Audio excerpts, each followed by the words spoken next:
Paul, despite the dismal stats, your digital transformation story is not one of failure, but one of success. What are your top lessons learned from driving digital transformation at Magna that other organizations should take note of? Primacy of organizational change management. Any transformation, by definition, involves big changes in process and organization, culture, behaviors, and so forth. And those changes need to be proactively and comprehensively managed if you want the transformation to be successful. And there's a huge body of practice in this area. I recommend that you build some capability for OCM because it's essential and the methods work. But the key challenge you're always going to have around OCM is that a transformation, by definition, any transformation is disruptive. So your OCM message has to cement the fact that the business value of the transformation is going to be greater than the disruption that it inevitably is going to cause.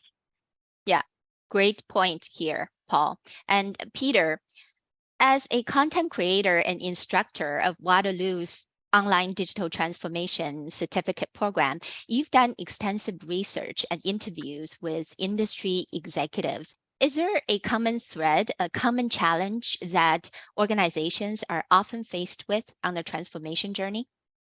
Yeah, I think there is, Nasheen, but I think when we start to talk about transformation, we really need to know what we mean. And it means different things in different organizations. Sometimes it's something little, and sometimes the word transform would imply that we mean something much bigger. When we're trying to transform, I think the problem that we've had has been to put the technology and business together. And that's been a problem that has existed in organizations for a long time, probably before we had IT, when we were looking at other forms of technology. Our ability to put the business objectives and the technology together was an issue. I think that's an even bigger issue today, in that the business side of the business, if you like, is looking forward with a higher degree of uncertainty, or seeing a higher degree of uncertainty than they've seen in the past. And so being clear about what those business objectives might be is more difficult. And then on the other side, for the tech people, they have a bigger menu, a wider range of choices that might be made for the technologies that might be used and how those might be applied. And somehow, if we want to transform successfully, we've got to put all that together. We've got to take a business environment that's harder to understand and a technology environment that's more complex. And that, I think, is the biggest challenge that organizations are facing, is to say, how do we deal with that? How do we bring it all together and make investments that are the right investments for us to make? So that, to me, is a big challenge. Yeah, I agree. And based on the polling results and given the common challenge that you just identified there, Peter, can you offer a piece of advice for organizations? I can try. I think what we're seeing, as your statistics illustrate, and mine would say the same thing, Nasheen, that around 70% would be my number of digital transformation initiatives fail.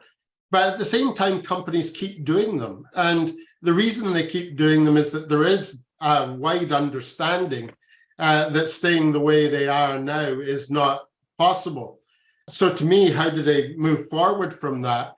I think it is that we need formal processes and formal tools to enable the business and the technology elements to work more effectively together, to enable the whole organization to change. Part of that is about both sides understanding the other side better, but it's also about the planning processes that are used and the management processes that are used to manage the change. And that's what we're working on at Waterloo. That's what informed our digital transformation certificate. We're looking at simple tools, things that you might have used before, like SWOT analysis or business model canvases and various other type tools. We need those types of tools. Some of those are still relevant, but we need those types of tools to enable digital transformation. And I think that is something we often don't have. Yeah, processes and tools. Well said. Mm. Now, Paul, same question to you, but please offer your advice for someone in the CIO or tech leadership capacity. Well, lots of advice. I guess the first piece would be acknowledging that all digital transformations are enabled by some form of technology. But in my experience, the reason for the success of any particular transformation has nothing to do with the technology itself.